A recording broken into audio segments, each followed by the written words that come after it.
there's smoke going across the screen because I lit an incense match.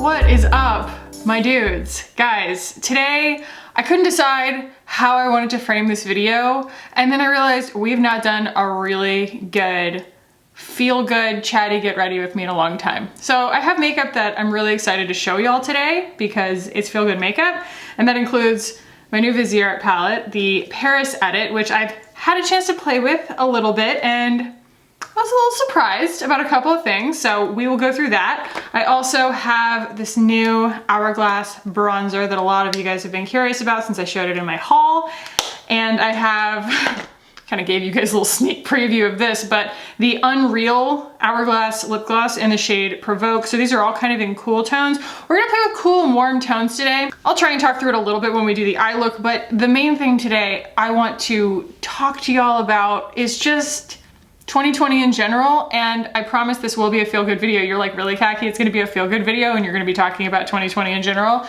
I think that as we kind of round out the year and as we're moving into the holidays and everything, I don't know if I'm gonna get another chance to enumerate all of the ways that we have overcome things this year. So I'm gonna move you guys in. I'm gonna be playing with a bunch of stuff that I got from my Sephora haul. Some of this I know exactly how it's gonna go and some of it I don't, so it might be another little troubleshooting video, but more than anything, I just kind of want to have a heart-to-heart with you guys and just have a video that you guys leave feeling better. So let's go ahead and jump in. I mean, let's be real. I hope all of my videos make you leave feeling better.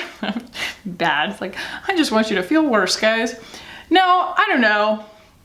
I had this like moment of reckoning. I think it happens because babies grow so fast. Also, that was way too much foundation. I'm gonna do one of these. I'm using the Becca Skin Love today. If you didn't see my haul or if you didn't watch my channel all the way through 2018, this may be an unfamiliar product to you, but it was on sale during the Sephora sale, and it might be expired. It smells like whiskey, and I don't know why. Like, my previous bottle of it did not smell like hard liquor. This one does. Regardless, it's still one of my absolute favorite formulas, and you know, I've tried it a couple of times since I bought this particular bottle, and it seems to work just fine, but I do want to get it really nice and thin. It can build, it's really, really versatile, but I want to make sure I don't put too much on. I put on too much yesterday and it looked really makeup-y, and I also powdered the daylights out of it, and so it looked really makeup-y. It has its own dry down because it's got some good silicones in it, and so I don't really want to powder it. I would like to stay away from that today if I possibly can. That's that foundation. I have it in the shade Linen, and this was like back in the day at Ulta.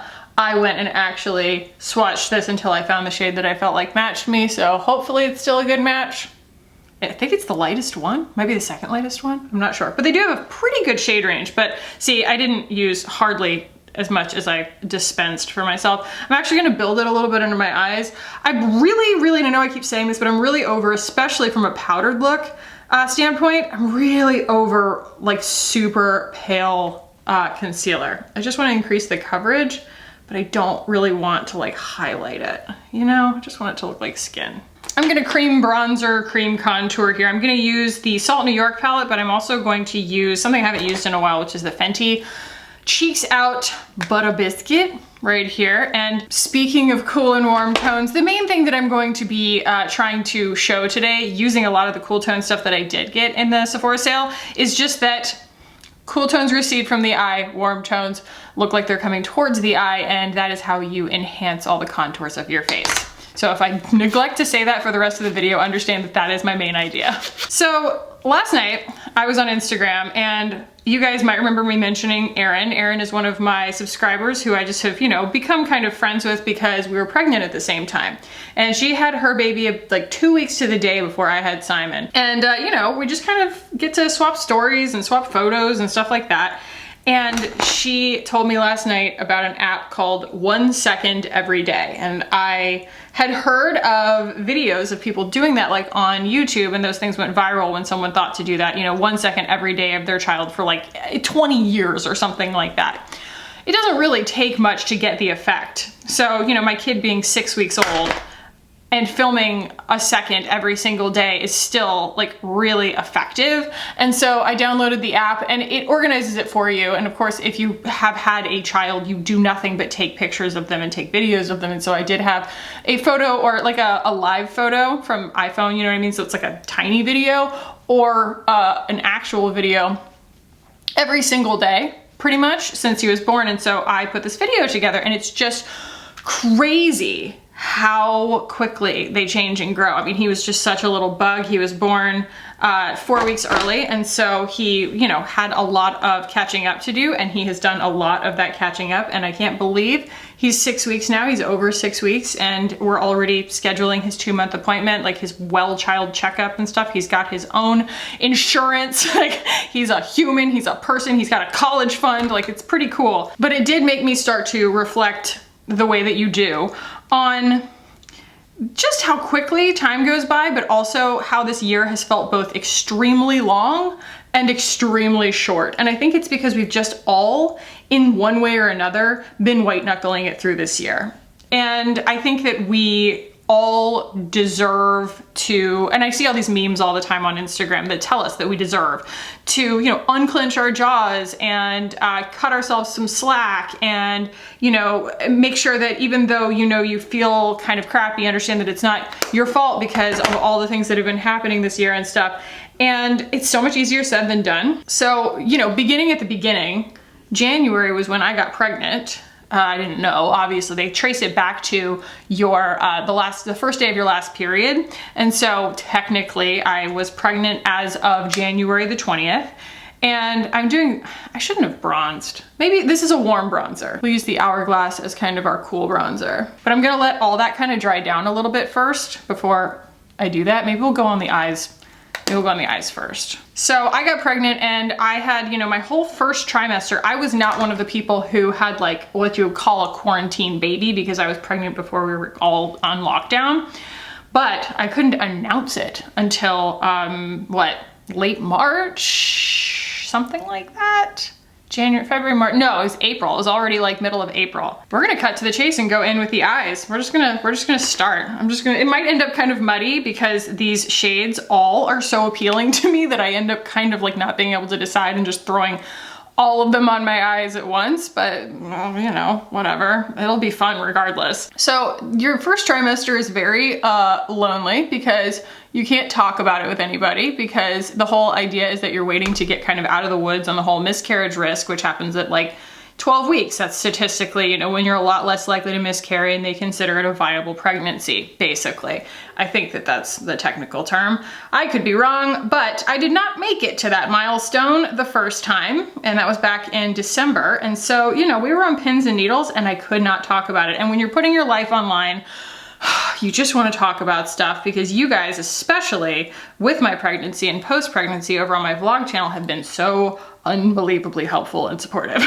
And just, you know, offering your own stories. It hasn't always just been about me. I mean, granted, when I'm vlogging my life, it tends to be about me, but you guys are so, so awesome about sharing your stories. And I swear I read every single one of them, and they make such a huge difference to me. So that was probably my first, what I thought was, you know, a struggle, because your first trimester, at least for me, like some people don't have nausea or anything like that, but I was in the hurt locker. I was having a rough time, guys. Like, I was nauseous all day, every day. I was trying to work, but I was also trying not to tell anybody what was going on with me. I ended up spilling the beans to some people at work just to kind of understand and kind of put my behavior in context, because I was just like, I don't know, I was having to nap a lot, and I was sort of, you know, a little bit slow to answer correspondences, and I felt like I was being unreliable, and so I felt like I had to be honest with people. You know, that was fine and everything, and I thought that that was going to be like, you know, the big, and it has been the big overarching narrative of my year, but little did I know, fam, that my life was going to have many narratives this year, much like all of ours have. And so, you know, March hit. My sister's birthday is in the middle of March, and it happened to fall, as she was so excited to throw herself a party and everything, it happened to fall the day that the country went on lockdown. I just remember that being the punctuating moment where we thought everything was going to be so different this year. And then it just didn't stop, did it? I would say that one of the biggest like dawning moments I had that made me realize how long this year has been was when I remembered that this year we were supposed to have a Summer Olympics. I love the Summer Olympics. I love it so much. My husband is actually like, you know, an ex like world-class athlete. He was in like the, I don't know, the Olympic trials and stuff. We have a lot of friends who are medalists, like a lot.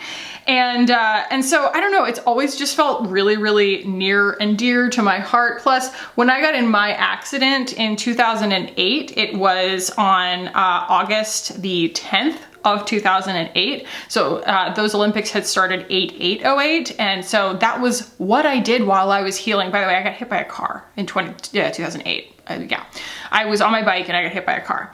And so I was laid up for, God, you know, a month, and I got to watch all of the Olympic Games, and it is what got me through. It was so pleasant that that was like what was on TV. It was just such an easy thing, and it was on 24 hours a day. It was awesome. And the fact that I always look forward to it so much, and that it just completely, like, among everything else, just got glazed over this year. I was just like, that's one of my feel-good things, you know? So I think that they pushed that to next year. And then, you know, we've come back with some sports and everything, like the last 3 years, something like that. I think maybe the last 3 years, Mike and I have gone to the US Open in New York City. We love tennis, and Mike is obsessed with Roger Federer. And so we took my mom in 2018. And yeah, so I think we went 2017, took my mom in 2018, went 2019, knew we weren't gonna be able to go this year because I, was gonna be so close to having a baby. But also, we thought maybe it wouldn't even end up happening. It was really cool that it did end up happening, but it was super surreal because there was no one in the stands except for like their coaches. But I'm skipping around a little bit. The other thing that was, I feel like, a really huge punctuation this year was, let's see, which color do I want to go with? So these are all sort of various forms of the same shade. Boy, are those beautiful. It's kind of these three. Wow. Yeah, and that's, here are the, those are so pretty. It's set to focus on my face, and so it's like doesn't always want to get on board with focusing on my hand. OMG fam, I'm gonna,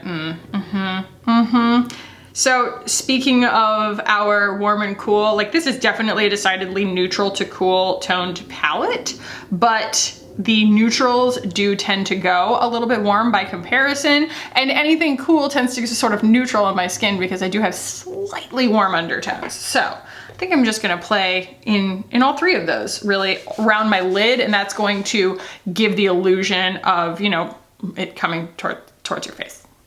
Anyway, one of the biggest things I feel like that can't go unmentioned is just the huge punctuation and the huge difference I feel like that happened in June with Black Lives Matter and, just the general change in tone, because I think that we were pretty complacent. I know I was pretty complacent about the virus, because it was like, oh, well, I already work from home and my husband's home with me now, and I don't know what I would have done. Also, I forgot to mention, Mike had planned an entire European vacation for us around my birthday in April, and we ended up having to cancel that whole thing too.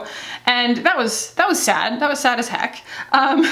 Just thought I'd throw that out there. All of that seemed very disappointing, but the silver lining was that we got to be together more, and Mike was working from home, and he actually still is. And then, I was having a lot of success sort of building more community around my channel because suddenly everybody was home and they needed to feel included. And I mean, we all needed to feel included. I don't want to make it sound like it was a charity case, and here I am, come to the rescue. We all needed more community. And so I feel like April was actually a really, really great month where I feel like I just kind of got closer to you guys in a really, really wonderful way. But then the whole tone changed because I had been like, wow, being pregnant during quarantine, this ain't so bad, whatever. The whole tone changed when it came to Black Lives Matter because it really took over the internet. And in that way, it was something that was absolutely front and center in my life every single day. And there was this strong shift in what was okay to talk about, at least as far as like the social graces that I had been indoctrinated to. And so I was really, really eager, and still am really, really eager, to educate myself, you know, on that kind of stuff and just get a better understanding of what my role is and where I fall in that kind of stuff without making it about me. That was such like a drinking from the fire hose moment. It was a lot longer than a moment for me. And so I feel like that really punctuated my mid-year. It also made me really aware of the nature of the different like types of echo chambers I exist in online, and really questioning that, like taking a hard look at that, especially because we have always been really avid news watchers, and you have to understand, or you begin to understand, I guess, that the news is coming from their own angle too of wanting to keep you watching. And so they're going to make everything seem really cataclysmic, and that there is a limit that everybody has to have, you know, certain boundaries for their own mental health, and that that's okay. This is looking a little bit, it's a little bit crazy. I don't want to powder. I don't want to. Let's see if I can get away with just cleaning up with a complexion brush here.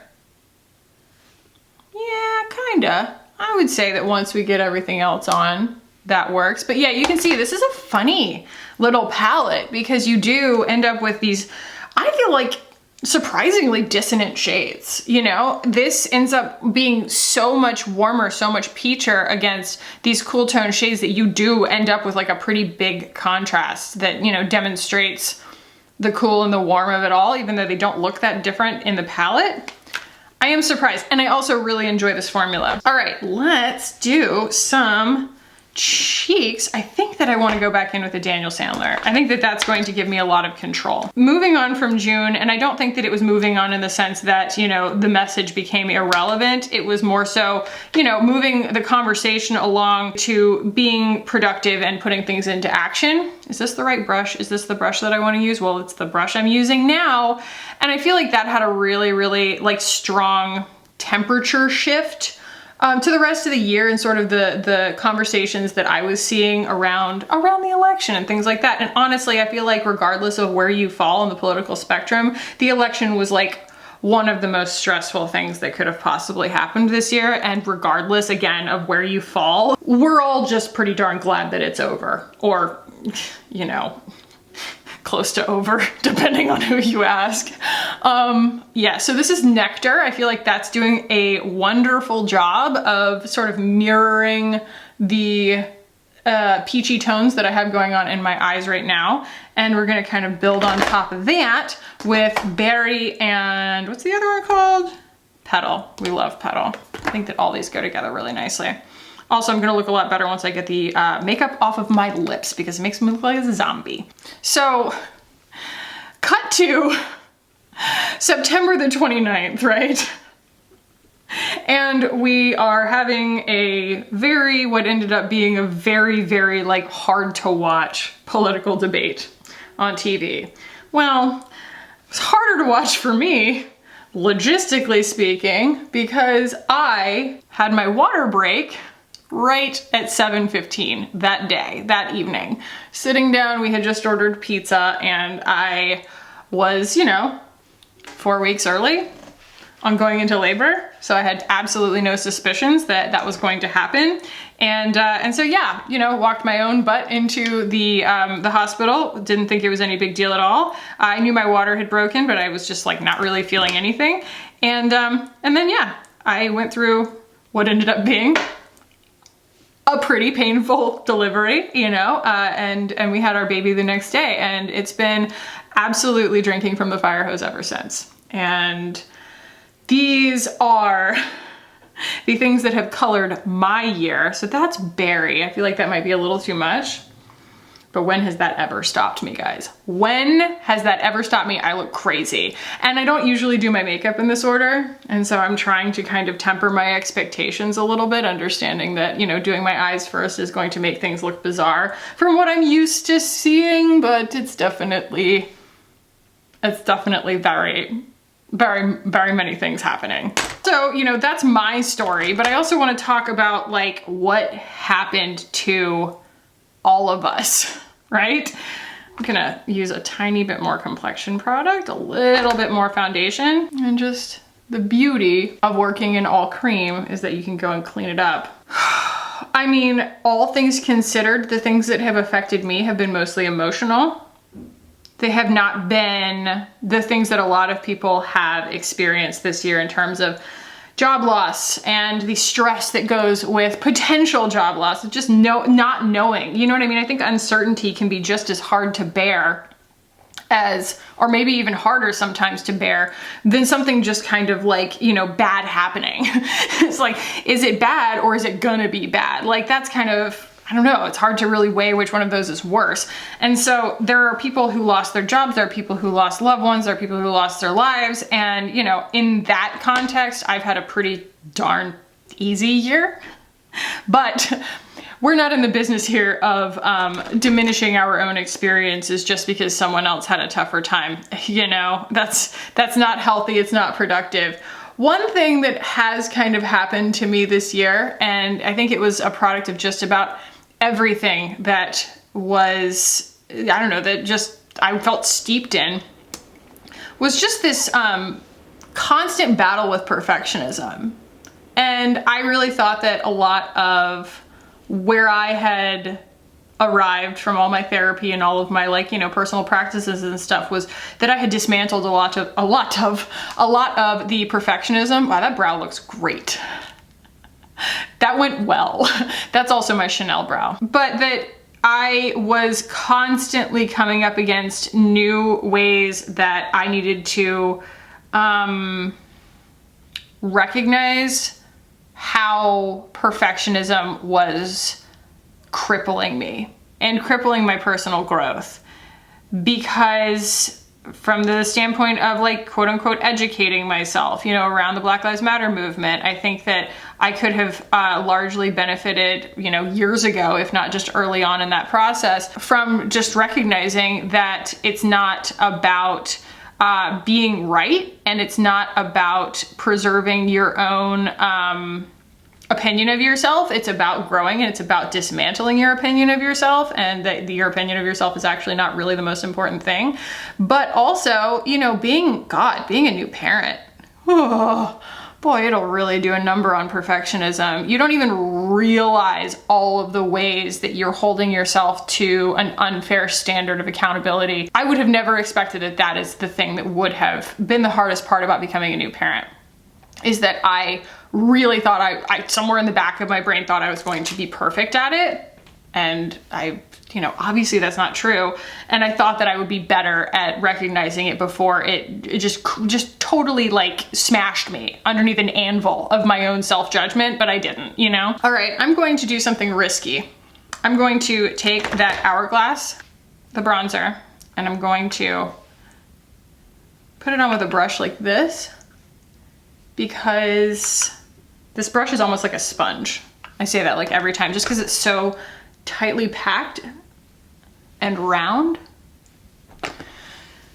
I think that this has been the year of recognizing my own limitations and giving myself grace. And it's an ongoing process, but it's just such a repetitive pattern in my life. And I've gotten to the point now where I had to recognize that I cannot parent my child full-time and also work full-time, that I have to hire help. And that's been really, really hard for me.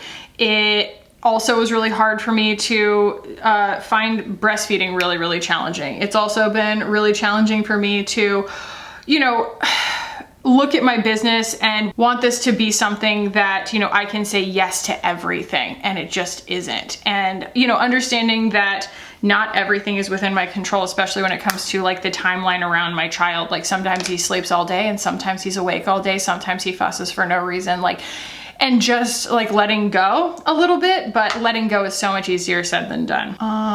Actually, this is starting to look great. Just gonna call it what it is. I think it looks pretty great. And we managed not to, like, setting powder my face, so that's good.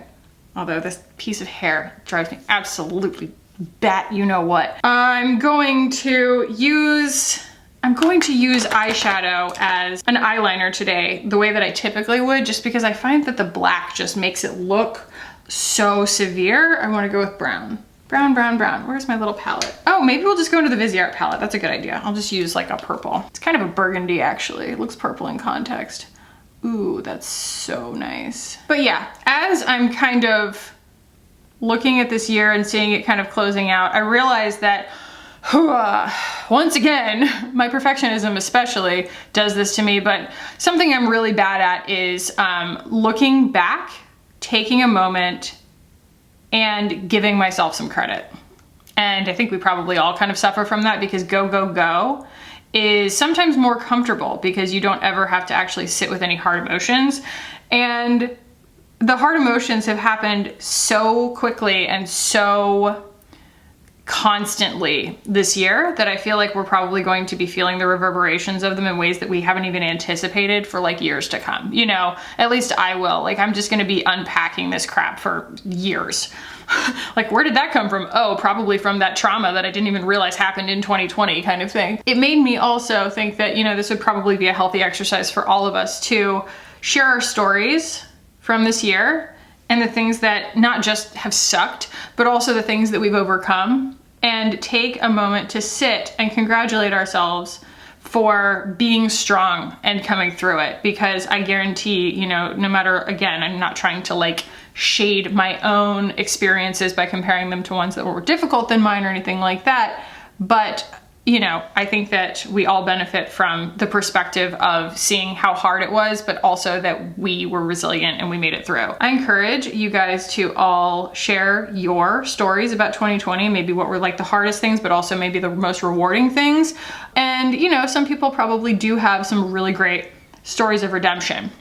And I hope that you do. I do feel like this is sort of something that I wanted to talk about now, not just because we are, you know, rounding out the year and going into the holidays, but also because there's just like a cosmic weather pattern right now of resolution. A lot of stuff is changing. A lot of things that have been sitting in really uncomfortable positions or in slowed down positions or anything like that, like Mercury retrograde. I believe Mercury went direct the day after the American election, the US election. And then I think sometime either like in the next week, I wanna say, Mars finally goes back direct. It's been retrograde for like 2 months, and that's in Aries, which is definitely been, you know, I feel personally attacked. It's just a general feeling of resolution, either good or bad. It's still just like things tying up and new things starting. So I am personally really grateful for that transit, those several transits that are happening.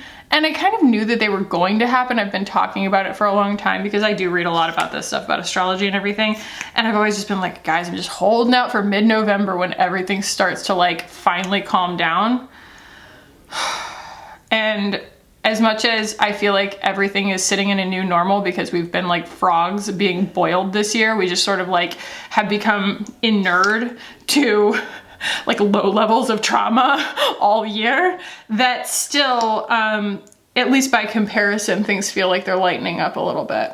And I hope that we can all give ourselves, like I said, some grace going into the holidays, especially because the holidays are always a time of really high expectation, and they tend to be difficult, stressful, and sometimes disappointing for that reason, regardless of what kind of year we're having. On any normal year, you know, you look at the holidays and you're like, well, the holidays are supposed to be magical. And then by the time you've scheduled travel and bought presents and gone broke on that, and you're back with your family too much, and you realize, oh gosh, all of the things that I had romanticized in my brain are actually exactly where I left them in terms of being complicated and sometimes difficult and sometimes great, but also sometimes really difficult. Just try to give yourself and everybody else an extra dose of understanding right now, mainly yourself. I think we all kind of have to, you know, put our own oxygen masks on first. By the way, that was the Becca Opal highlighter that I just used, and it's also cool toned, and it is so utterly beautiful. I'm glad that I got it. That's a pretty eye look. Last thing here, by the way, this is just skin peeling off my nose. It's not like boogers or something. I'm really sorry. I actually have Neosporin on there. It's that bad. I gave the baby to my husband while I filmed, and he is trying to take calls right now, and I know that he is struggling, and I think that it will probably only take 30 minutes, maybe an hour, to prove my point of why we need help. He's just like, oh my gosh, I'm so overwhelmed.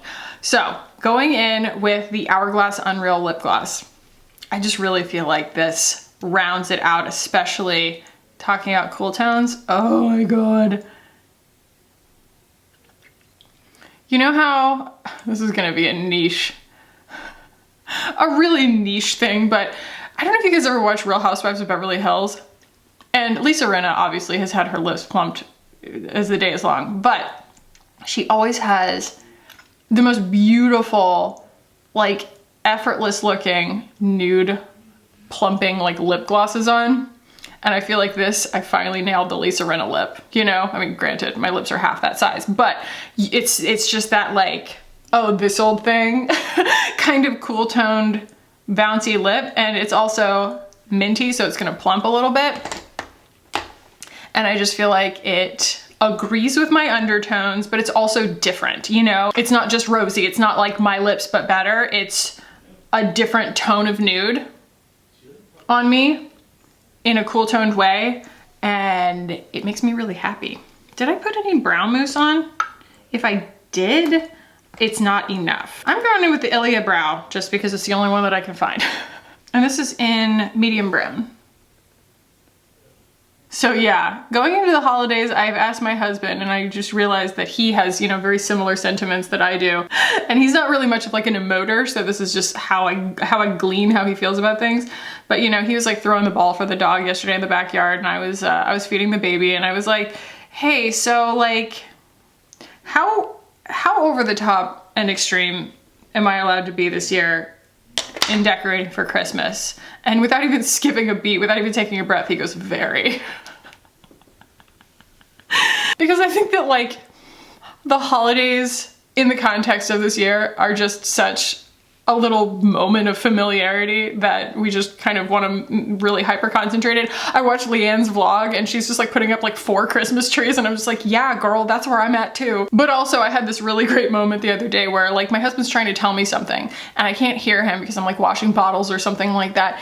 And he literally walked across the house and said it like 3 or 4 times just to tell me that we need more candles because he likes how these candles smell so much. He's like, we need to buy more candles. And I was like, I'm sorry, will you marry me? I'm gonna move you guys out. TBH, out's not that far from in, but it is what it is, you know, still wanna have that ceremony. So this actually ended up exactly how I hoped that it would, because I tried this yesterday. I tried this whole makeup look and I powdered my whole face first, and I ended up looking like a China doll in the sense of like everything being really white and then just having like, you know, all the pigment just looked like it sort of glowed on my face and it didn't really look like it belonged.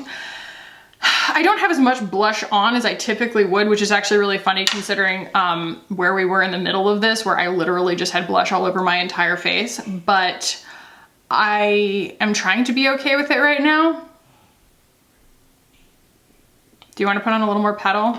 Me too, just a little bit more. By the way, Daniel Sandler is the sweetest man in the world. He sent me a gift basket of teas and like biscuits from England as a thank you for like featuring his stuff on my channel.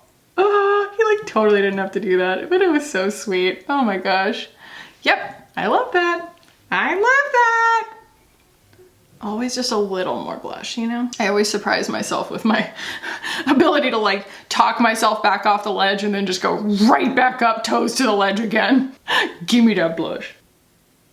I feel like it looks better in person than it does on camera, and therefore I'm going to stop because I think it looks nice. So anyway, guys, I want to close this video by saying, in a non-final way, because I'm not going anywhere, but final in the sense of, you know, all the cosmic patterns that are happening right now and just feeling a general sense of resolution. I want to thank you guys. Everybody who found my channel this year, everybody who has stuck with me through this year, everybody who has volunteered their own personal experiences, shared with me both here and on my vlog channel and in my DMs and in my comments, everything like that, and made this year so much more bearable and sometimes gosh darn joyful. Guys, I really, really have you guys to thank. I think that there was a time in my life where I was very cynical about growing on YouTube, and I figured that all people who hit a certain number of subscribers were only going to be inundated with negativity, and that past a certain point, it was going to be impossible for me to have an audience that I still felt like I could relate to. And that might still be the case, but I haven't hit it yet. And I still feel like everybody who comes to my channel treats me like a human being and is conscientious and kind. And I absolutely, truly, from the bottom of my heart, love this community. And I am so grateful for you guys. I mean, no matter what, but especially in the context of this year, I could not have done this without you. So thank you guys. And you know, like I said, in a non-final way, there will still be more videos. I make it sound like I'm like, bye, but no, I just wanted to take a minute and thank you guys. So real quick on the final thoughts on this, the Viseart palette is not what I expected, but I like it. I kind of feel like I'm going to end up focusing more on the browns and the corals of it all than the purples, even though I do like them as, like I like these two. And I like this one too, kind of a burgundy, but like this guy, the shimmer purples, they actually pull really blue. And I would say that that is where I top out on my ability to play with cool tones. Like those don't look good on me. That one looks fine. That one looks fine. Why does that one look fine? I think it shifts blue a little bit. I don't know. I could be wrong. I need to play with it a little bit more, but definitely the bluer shades are, you know, a lot more challenging for me. And that was what ended up, you know, making my eye look kind of muddy the first time that I tried this. So it is a little bit more difficult to navigate than I anticipated, but the formula is gorgeous. And I'm glad that I bought this. It's a very concise palette with a lot of room to play. The Hourglass bronzer. I really like this. I want to show y'all a swatch of this up against the Charlotte Tilbury because I feel like that's something that you guys are probably going to want to decide between. Anybody who's watching my channel, I actually think somebody has asked me this. They're like, which one should I get? They're both pretty matte, but the Hourglass is actually, that's the Hourglass, that's a dead swatch. And then this is the, let's put it here so you can see. And then this is the Charlotte Tilbury. So the Charlotte Tilbury is much paler. Of course, I have the fairest shade in it, and there are obviously multiple shades in both of these. The Hourglass shade that I have is Nude Bronze Light. It's like the second fairest one. So that's how those two compare, but the Nude Bronze Light is not, I mean, it has that kind of nice, I don't know, you know, better than skin blurred finish that a lot of the ambient lighting powders do, but it does not have any sparkle to it. And that is why I bought it. That's why I like it so much. And you know, obviously I have always loved these two items. I bought these because they're throwbacks for me, the Becca Skin Love and then the Becca Shimmering Skin Perfector in Opal. Again, I'm not sure I even showed this as I was putting it on, but it's a very pretty, like neutral to cool toned highlighter shade, and I love it. It's definitely going to be, you know, a replacement for this Cover FX highlighter in Moonlight that apparently has been discontinued. They didn't make a big deal out of it, but I can't find it anywhere. I mean, I just think that this foundation is so awesome because it managed to kind of put up with everything that I did with it without actually powdering it, without setting it with powder. And it's such a nice texture on my skin. It's not giving me like, I mean, yeah, that'll come off a little bit. It's not like transfer proof, you know, like full dry down, but it's very skin finished and very pretty and very cooperative. And then finally, talking about that Hourglass lip gloss, this is instant holy grail status, not just the formula, but just this color. This color is great, isn't it? It's got this like little tiny undertone of lavender to it. It's like a lavender beige, kind of. I bet Lauren at The Honest Beauty Review already has this because this is like a shade for her. Lauren, if you're watching, or you guys should tag her in this. Honestly, I think that this is a shade that she would abso-freaking-lutely love because she loves her cool tones and she loves a little bit of lavender on the lip. And I feel like it actually really brings all of this together. The warmth on the cheeks, the cool on the eyes, it really pulls it together. So yeah. I'm a huge fan of this. I'm gonna be using this in like every video. So yeah, guys, I hope that this was fun and I hope that it was feel good for you. Again, I invite you to share your 2020 stories and accomplishments and difficulties and challenges and things like that in the comments. I feel like it's something that we could all use right now. And I know I personally can, but if you did enjoy this, do give it a thumbs up. If you want to keep hanging out with me on this channel, guys, hit the button down below and subscribe. I would love it if you did. Thank you so much for watching and for hanging out with me today. And always, I love you guys so much. And I will see you in the next one. Bye.